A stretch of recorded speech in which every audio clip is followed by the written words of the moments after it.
সংবাদ সবাইকে স্বাগত জানাচ্ছি। আমি ফিরোজ তোহা। শুরুতেই সংবাদ শিরোনাম জানিয়ে দেব এই মুহূর্তে হাতে পাওয়া সর্বশেষ গুরুত্বপূর্ণ আপডেট আন্তর্জাতিক সংবাদ।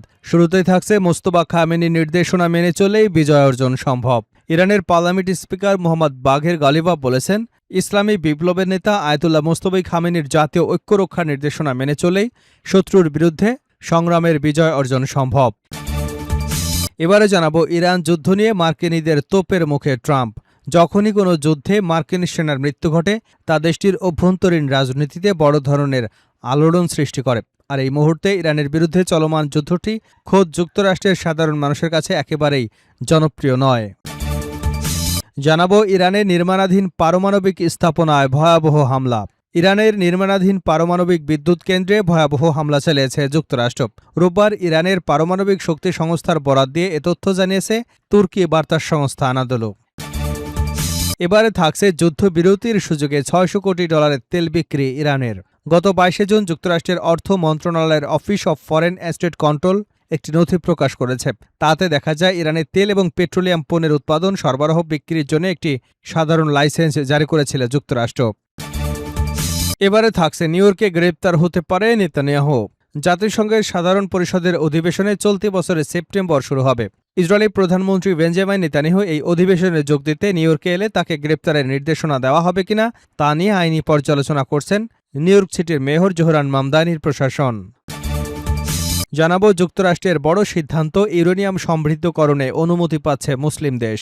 সৌদি আরবকে ইউরেনিয়াম সমৃদ্ধকরণের অনুমতি দিতে সম্মত হয়েছে যুক্তরাষ্ট্র। পারমাণবিক অস্ত্র তৈরি রোধে আন্তর্জাতিকভাবে স্বীকৃত যেসব সুরক্ষা ব্যবস্থা রয়েছে সেসব বিষয়কে পাশ কাটিয়ে এই অনুমোদন দিতে যাচ্ছে ট্রাম্প প্রশাসন, সূত্র মার্কিন সংবাদ মাধ্যম CNN। এবং সর্বশেষ জানাবো কুয়েতের বিদ্যুৎ ও পানি বিশুদ্ধকরণ কেন্দ্রে আবারও হামলা চালালো ইরান।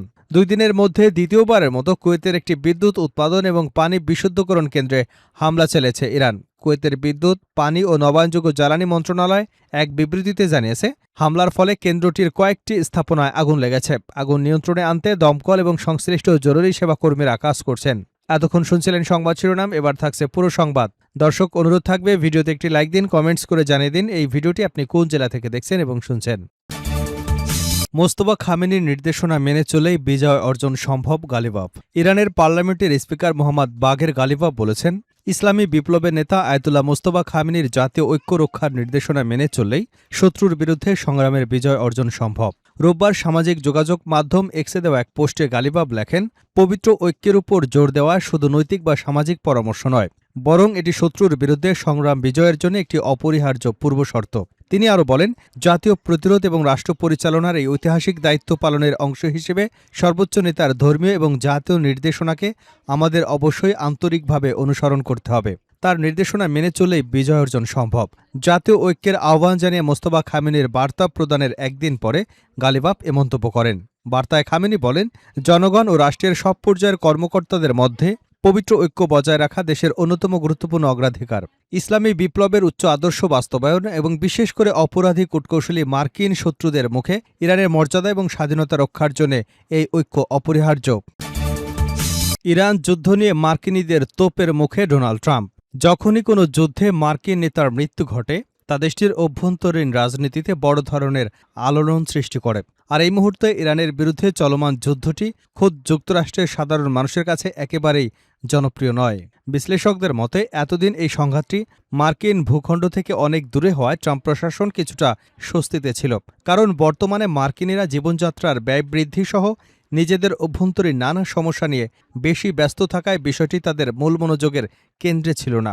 তবে সাম্প্রতিক সময় মার্কিন সেনাদের প্রাণহানি এবং এই যুদ্ধকে সরাসরি আমেরিকানদের দোরগোড়ায় নিয়ে এসেছে। একই সাথে এটি আবারও স্পষ্ট করে দিয়েছে যে কেন সাধারণ মার্কিনেরা মধ্যপ্রাচ্যের এই সংঘাতে তাদের দেশের এত বড় করে জড়ানোকে কোনোভাবেই সমর্থন করছে না। প্রেসিডেন্ট ট্রাম্প 2024 সালে নির্বাচনী প্রচারণায় প্রতিশ্রুতি দিয়েছিলেন যে তিনি মার্কিন চুক্তিসমূহকে অনন্তকাল ধরে চলা যুদ্ধ থেকে মুক্ত করবেন, কিন্তু বর্তমান পরিস্থিতি তার সেই নির্বাচনী প্রতিশ্রুতির সম্পূর্ণ বিপরীত চিত্র তুলে ধরেছে। আর এ কারণেই খোদ ট্রাম্পের নিজস্ব সমর্থনের একাংশ সহ পুরো দেশ জুড়ে ব্যাপক ক্ষোভ এবং হতাশা ছড়িয়ে পড়েছে। কোনো সন্দেহ নাই যে আগামী সপ্তাহগুলোতে প্রেসিডেন্ট ট্রাম্প এবং তার প্রশাসনকে এই যুদ্ধ নিয়ে মার্কিন জনগণের অসংখ্য কঠিন প্রশ্নের মুখোমুখি হতে হবে। ইরানের নির্মাণাধীন পারমাণবিক স্থাপনায় ভয়াবহ হামলা। ইরানের নির্মাণাধীন পারমাণবিক বিদ্যুৎ কেন্দ্রে ভয়াবহ হামলা চালিয়েছে যুক্তরাষ্ট্র। রোববার ইরানের পারমাণবিক শক্তি সংস্থার বরাত দিয়ে এ তথ্য জানিয়েছে তুর্কি বার্তা সংস্থা আনাদোলু। সংস্থাটি এক বিবৃতিতে জানিয়েছে, মার্কিন হামলায় দেশটির দক্ষিণ পশ্চিমাঞ্চলে নির্মাণাধীন দারখোভিন পারমাণবিক বিদ্যুৎ কেন্দ্রকে লক্ষ্যবস্তু করা হয়েছে। সামাজিক যোগাযোগ মাধ্যম এক্সে সংস্থাটি বলেছে, আন্তর্জাতিক সুরক্ষা ব্যবস্থার অধীনে থাকা একটি শান্তিপূর্ণ পারমাণবিক স্থাপনার উপর হামলা আন্তর্জাতিক আইনের সুস্পষ্ট লঙ্ঘন। তবে হামলায় সম্ভাব্য ক্ষয়ক্ষতি সম্পর্কে সংস্থাটি বিস্তারিত কিছু জানায়নি। যুক্তরাষ্ট্র ইরানের মধ্যে সংঘাতকে কেন্দ্র করে মধ্যপ্রাচ্যের তীব্র উত্তেজনা পরিস্থিতির মধ্যেই পারমাণবিক স্থাপনায় এই হামলার ঘটনা ঘটল। যদিও থেমে নেই ইরানও। যুক্তরাষ্ট্রের হামলার জবাবে শুরু থেকেই উপসাগরীয় বিভিন্ন দেশে থাকা মার্কিন ঘাঁটিগুলো লক্ষ্য করে হামলা চালিয়েছে দেশটি। যুদ্ধ শেষ করে একটি স্থায়ী শান্তি চুক্তিতে পৌঁছানোর জন্য পাকিস্তানের মধ্যস্থতায় জন্য একটি সমঝোতা স্মারক স্বাক্ষরিত হলেও যুক্তরাষ্ট্রের নতুন করে হামলার মাধ্যমে সংঘাত আবারও শুরু করে। যুদ্ধবিরতির সুযোগে $600 কোটি তেল বিক্রি ইরানের। যুক্তরাষ্ট্রের সঙ্গে যুদ্ধবিরতির সুযোগে ইরান প্রায় 7 কোটি ব্যারেল তেল রপ্তানি করেছে, যার বাজার মূল্য আনুমানিক $5 থেকে $600 কোটি।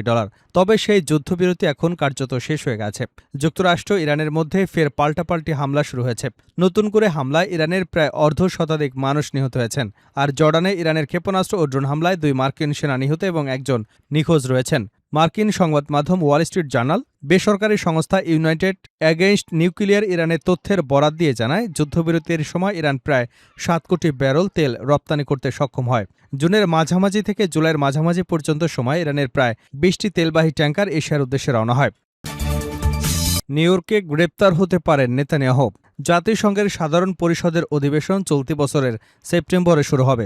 ইসরায়েলের প্রধানমন্ত্রী বেঞ্জামিন নেতানিয়াহু এই অধিবেশনে যোগ দিতে নিউ ইয়র্কে এলে তাকে গ্রেপ্তারের নির্দেশনা দেওয়া হবে কিনা তা নিয়ে আইনি পর্যালোচনা করছে নিউ ইয়র্ক সিটির মেয়র জোহরান মামদানি প্রশাসন। দ্য নিউ ইয়র্ক টাইমস পত্রিকাটির পডকাস্টে মামদানি বলেন, আমার বিশ্বাস প্রধানমন্ত্রী নেতানিয়াহুর স্থান হেগে। তিনি আন্তর্জাতিক অপরাধ আদালতের অভিযুক্ত একজন যুদ্ধাপরাধী। গত কয়েক বছরে তার কর্মকাণ্ডের কারণে অনেকেই একমত পোষণ করেন। তবে জাতিসংঘে নিযুক্ত ইসরায়েলের রাষ্ট্রদূত ড্যানি ড্যানন বলেছেন, এ ধরনের বক্তব্য নেতানিয়াহুর সফর পরিকল্পনায় কোনো প্রভাব ফেলবে না। ড্যানি বলেন, প্রধানমন্ত্রী নেতানিয়াহু নিউ ইয়র্কে আসবেন, জাতিসংঘের সাধারণ পরিষদে ভাষণ দেবেন এবং বিশ্বের সামনে ইসরায়েলের অবস্থান এবং আত্মরক্ষার অধিকার তুলে ধরবেন।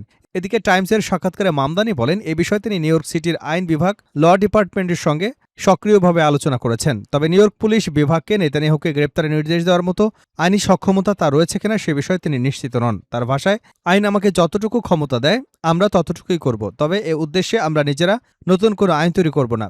সম্প্রতি এক রেডিও সাক্ষাৎকারে মামদানের বক্তব্যের জবাব দিয়েছেন নেতানিয়াহু। তিনি বলেন, মামদানের এ ধরনের হুমকি নিয়ে তিনি উদ্বিগ্ন নন। তিনি অভিযোগ করেন, মামদানি হামাসকে সমর্থন করেন এবং 2023 সালের 7ই অক্টোবরের হামলার পরও সেই অবস্থান বজায় রেখেছেন। নেতানিয়াহু বলেন, তিনি ইসরায়েলকে নিন্দা করেন, অথচ ইসরায়েলই একমাত্র গণতান্ত্রিক রাষ্ট্র যা আমেরিকার মূল্যবোধের পাশে দাঁড়িয়ে আছে। তিনি আরও দাবি করেন, যে ইসরায়েলকে ঘৃণা করে সে আমেরিকাকেও ঘৃণা করে। নিউ ইয়র্কে ইসরায়েলের কনসাল জেনারেল ওফির আকুসিন বলেন, নেতানিয়াহুকে গ্রেপ্তারের আহ্বান জানানোর কোনো আইনি ক্ষমতা মামদানির নেই। তিনি বলেন, যে বিষয়টি তার এখতিয়ারের বাইরে সেটি নিয়ে কথা না বলে নিউ ইয়র্ক শহর পরিচালনায় মনোযোগ দেওয়াই তার উচিত।